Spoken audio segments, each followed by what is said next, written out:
Olá, vamos começar mais um programa LFG Convida, da rede LFG. Eu sou o professor João Aguirre e nós temos um convidado muito especial hoje.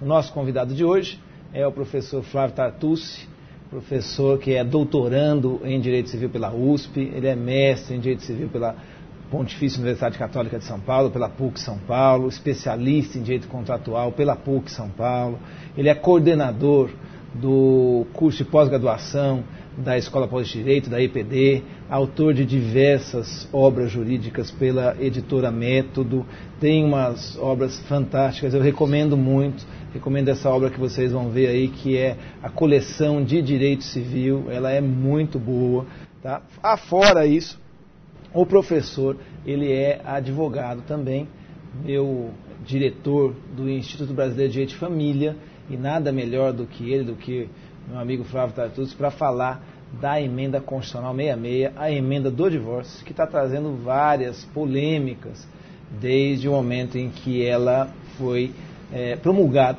E eu quero já passar a palavra, sem delongas, professor Flávio, para saber a sua opinião acerca da emenda, e já vou começar com uma pergunta que é a pergunta crucial, que é uma pergunta que todo mundo está fazendo hoje em dia. Professor Flávio, acabou a separação, não acabou a separação? Como é que fica essa questão da separação com a emenda 66?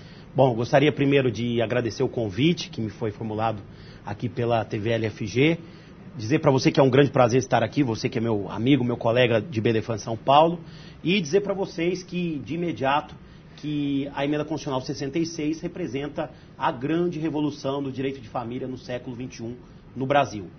É uma emenda que teve uma longa tramitação, ela recebeu várias numerações no Congresso Nacional, foi encampada pelo IBDFAN, teve como um dos seus proponentes doutrinários o professor Rodrigo da Cunha Pereira, que é presidente do IBDFAN, e também a desembargadora e professora vice-presidente do IBDFAN, Maria Berenice Dias.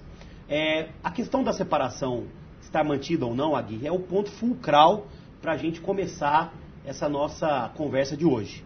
Porque realmente, se a gente entender que a separação continua, a separação de direito, a gente vai ter que percorrer um caminho. Se a gente entende que a separação de direito não continua, a gente vai ter que percorrer um outro caminho.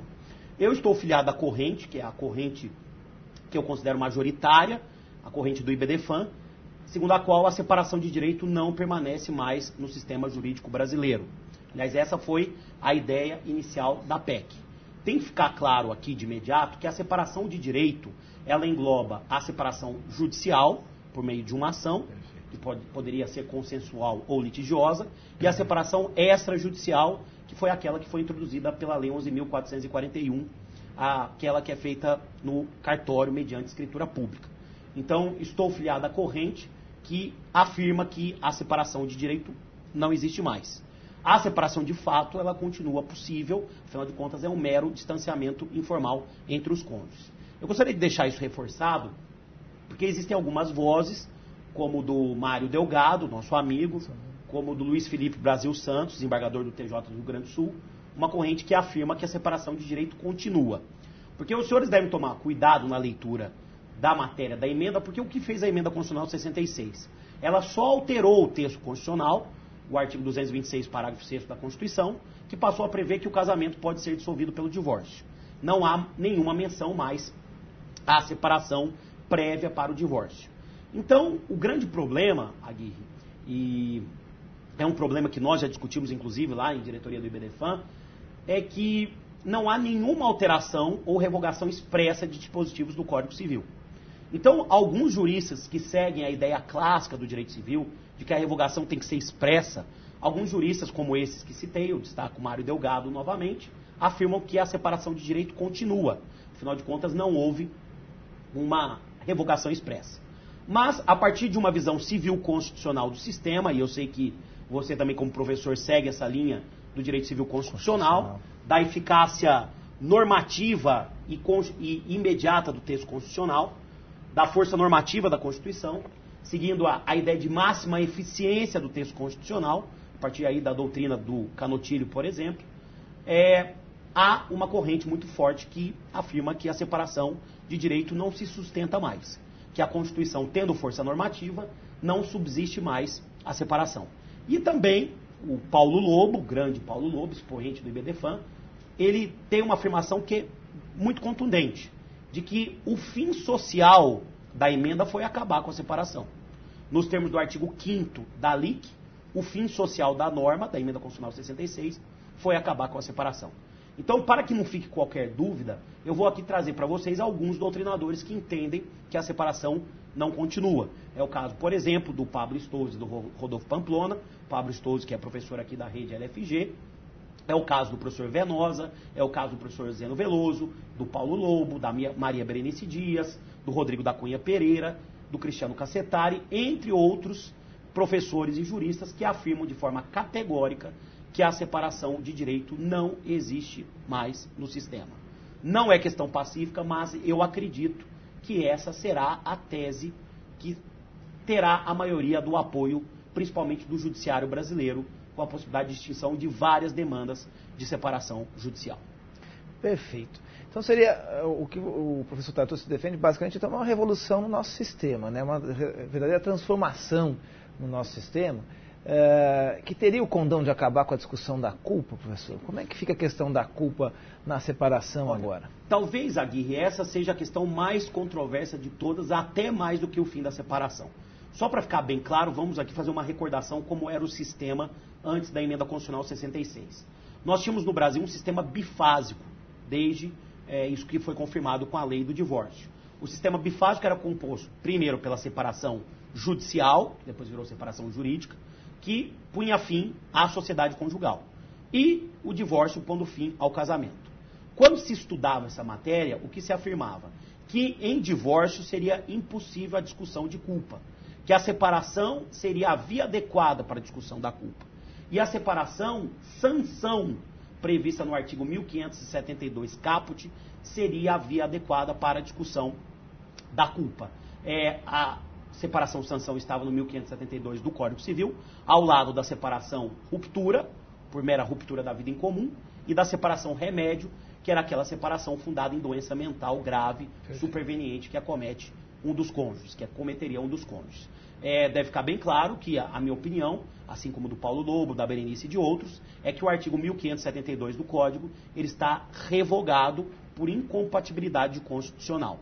E estaria revogado também o artigo 1573 do Código Civil, que lista algumas hipóteses que podem caracterizar a separação sanção, que é a separação culposa.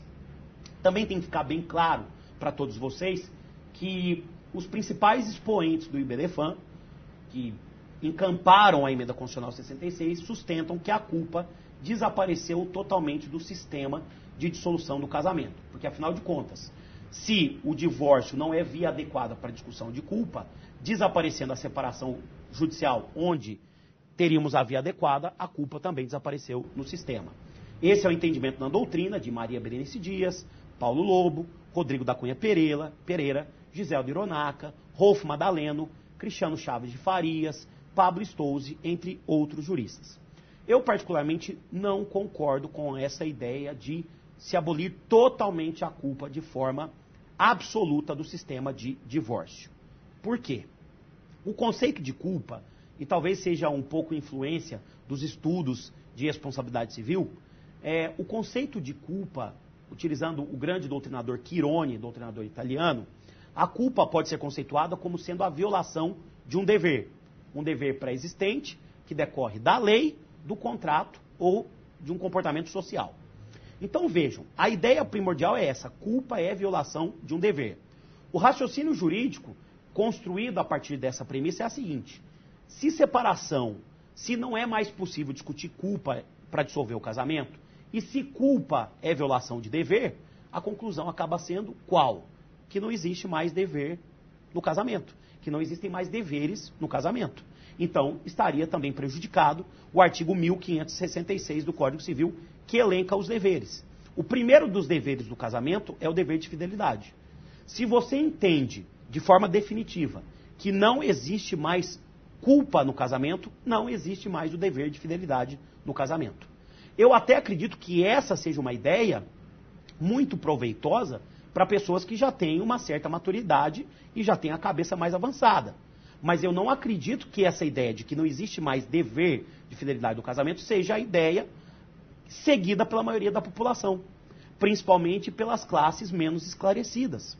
Existe um livro de sociologia, que eu até recomendo a leitura, que se chama A Cabeça do Brasileiro, da editora Record, que é uma pesquisa científica, que mostra que o brasileiro médio, principalmente nas classes menos desprovidas, o brasileiro médio ele é conservador, ele tem uma ideia conservadora.